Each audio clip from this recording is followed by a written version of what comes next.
रात के 11 बज चुके थे और सुनील की बेटी रितु सो चुकी थी। तो सुनील ने उसके कमरे का दरवाजा बंद किया और अपनी पत्नी के खास कमरे में चला गया। हाँ, खास कमरा। दरअसल सुनील की पत्नी कविता तंत्र मंत्र के काम में बहुत माहिर थी, इतनी ज्यादा माहिर कि अगर उसकी बुरी नजर किसी पर पड़ जाए तो वो नजर उतारे नहीं उतरती थी। तो कविता अपने तंत्र मंत्र से जुड़े काम देर रात अपने उसी खास कमरे में किया करती थी। तो जब कविता का पति सुनील उसके कमरे में जाकर बैठा तो उसने कहा, क्या हुआ, परेशान क्यों दिख रहे हो? मैं बस यही सोच रहा था कि कहीं तुम कमजोर तो नहीं हो गई। क्या मतलब? मतलब ये कि तुम इतने महीनों से मेरे छोटे भाई और उसके परिवार पर टोटके करने की कोशिश कर रही हो, पर अभी तक उन पर कोई खास असर पड़ा नहीं है। वो तो अब भी वैसे ही हंस खेल रहे हैं। कहीं तुम अपनी विद्याएं भूल तो नहीं गई? शुक्र मनाओ कि तुम मेरे पति हो, वरना अगर किसी और ने मुझसे इस तरह से बात की होती तो। मुझे गलत मत समझना, मुझे तुम्हारी विद्या पर पूरा भरोसा है, पर बीते समय के साथ मेरे अंदर की बेचैनी भी बढ़ती जा रही है।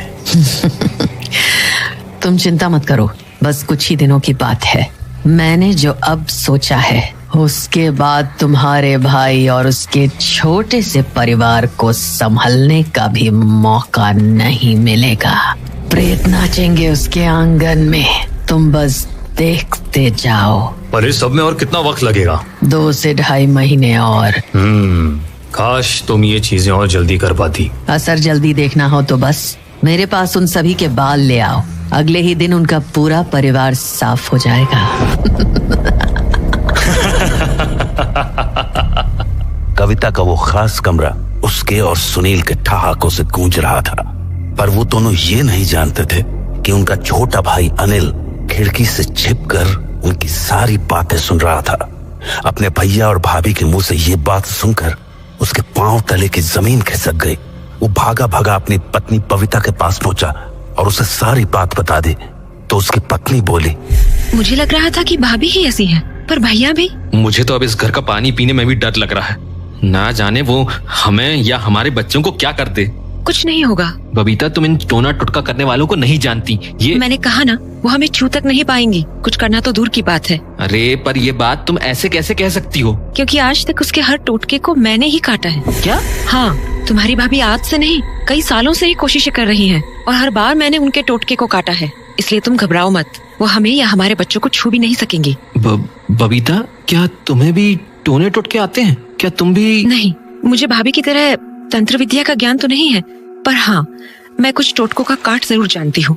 और क्योंकि भाभी इसी घर में रहती हैं, तो मेरे लिए उनके टोटकों का काट निकालना आसान हो जाता है। पर भाभी भैया से कह रही थी कि अगर वो हमारे बाल उन्हें लाकर दे दें तो वो एक दिन के अंदर सब कुछ बर्बाद कर सकती हैं। इसलिए मुझे लगता है कि हमें अब इस घर में रुकना नहीं चाहिए। पर हम जाएंगे कहाँ? कहीं भी, बस यहाँ से दूर। मैं नहीं चाहता कि भाभी की काली नजर हमारे परिवार पर पड़े, खासकर हमारे बच्चों पर। हम कल ही ये घर खाली कर देंगे। तो अगले दिन अनिल पत्नी के साथ अपने भैया के पास चला गया और उनसे बोला, भैया, हम लोग ये घर छोड़ रहे हैं। क्या? पर क्यों? और ऐसे अचानक? भैया, नाटक करने की कोई जरूरत नहीं है। मैं जानता हूँ आप और भाभी भी यही चाहते हैं। अरे पर भैया, मैंने कल रात आपकी और भाभी की बातें सुन ली थी, इसलिए बस अब और कुछ मत कहिए।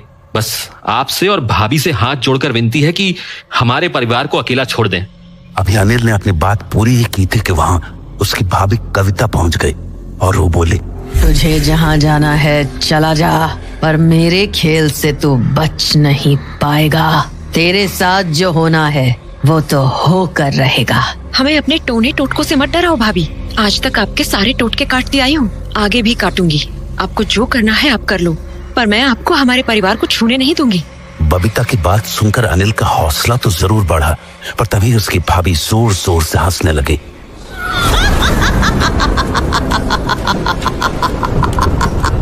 2 महीने, बस 2 महीने में तुझे समझ आ जाएगा कि मैं क्या कर सकती हूँ।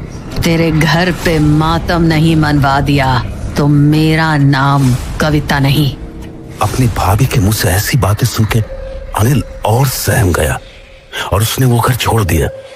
पर नए घर में आने के बाद भी बुरे ख्यालों ने उसका पीछा नहीं छोड़ा था।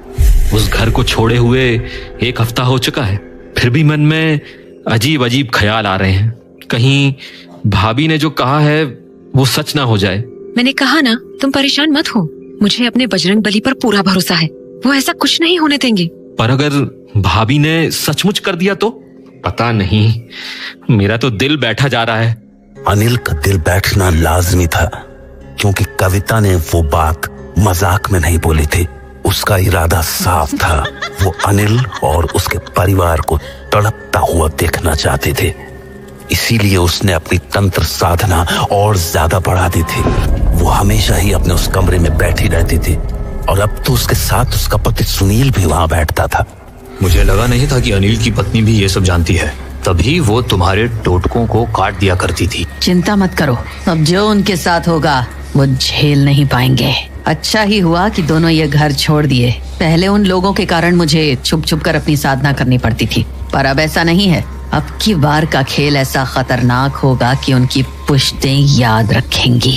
अब की बार मैं उन पर वो छोड़ूंगी जिससे छुटकारा तभी मिलेगा जब उनके शरीर से प्राण निकल जाएंगे।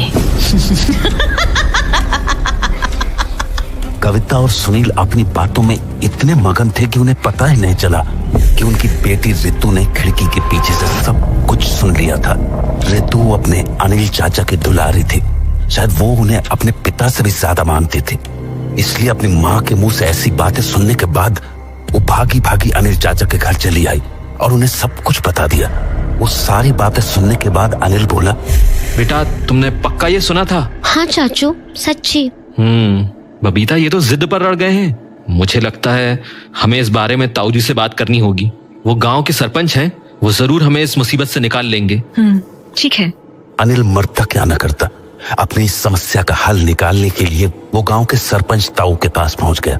और जब उसने ताऊ को सारी बातें बताई तो ताऊ ने कहा,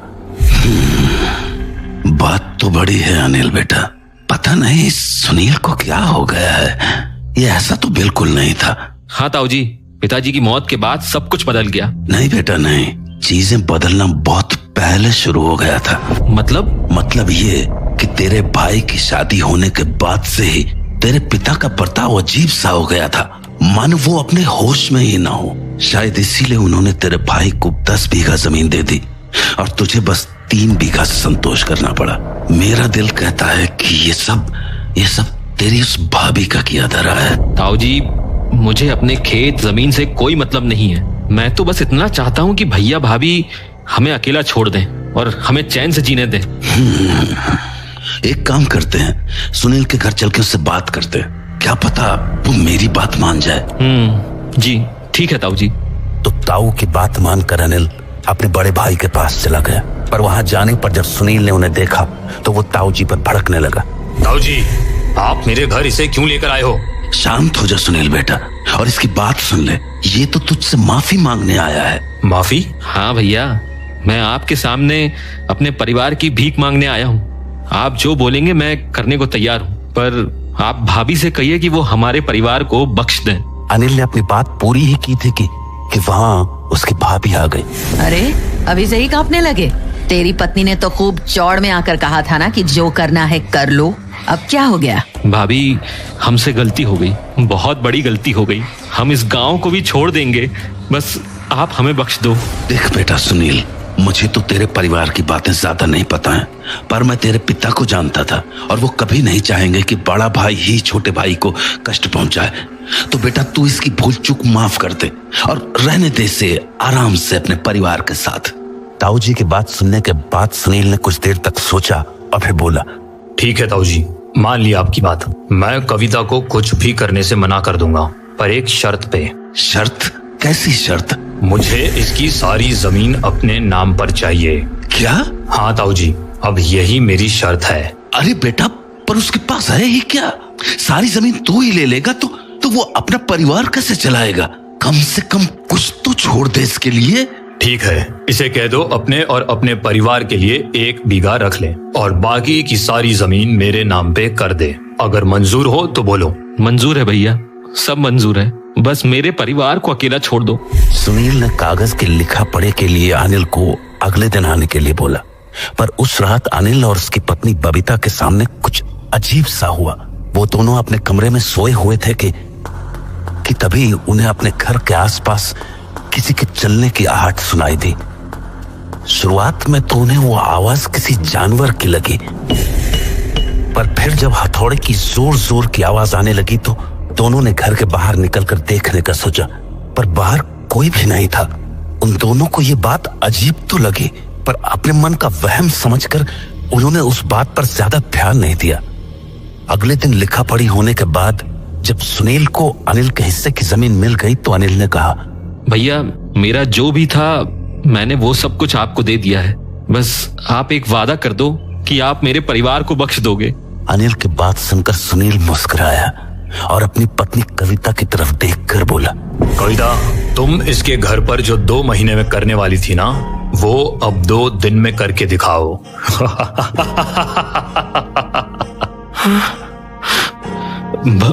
भैया ऐसा मत करो, मैं आपके हाथ जोड़ता हूँ। अब हाथ जोड़ने का कोई फायदा नहीं है, क्योंकि खेल शुरू हो चुका है। घर जा, तुझे सब समझ आ जाएगा। कविता की बात सुनते ही अनिल ताऊ जी के साथ भागा भागा अपने घर पहुंचा। वहां देखा तो उसकी पत्नी सामने के आंगन में बैठकर बेटे के पैरों में पट्टी बांध रही थी। बेटे के पैरों से खून निकलता देखकर उसने पूछा, ये इसके पैर में चोट कैसे आ गई? पता नहीं, अभी तो ठीक ठाक खेल रहा था, ना जाने वहाँ कोने पे कौन कील ठोक गया, वही कील इसके पैर में चुभ गई। कील ठोक गया? हाँ, वहाँ आंगन के कोने में। अनिल को ये बात थोड़ी अजीब सी लगी और लगनी भी चाहिए थी। भला उनके आंगन में जमीन पर कील किसने ठोक दी? वो बैठा बैठा उस कील को देख ही रहा था कि तभी ताऊ जी वहां आ गए और बोले, बेटा बहुत बड़ी दिक्कत हो गई है। हाँ? क्या हुआ ताऊ जी? तेरे घर के चारों कोनों में ऐसी ही कील ठुकी हुई हैं। ये कोई आम टोटका नहीं है। तूने किसी को देखा था ये सब करते? नहीं ताऊ जी, मैंने तो ऐसा कुछ नहीं। पर कल रात हमें घर के बाहर से हथौड़े की आवाज आ रही थी, पर बाहर आकर देखा तो कोई भी नहीं था।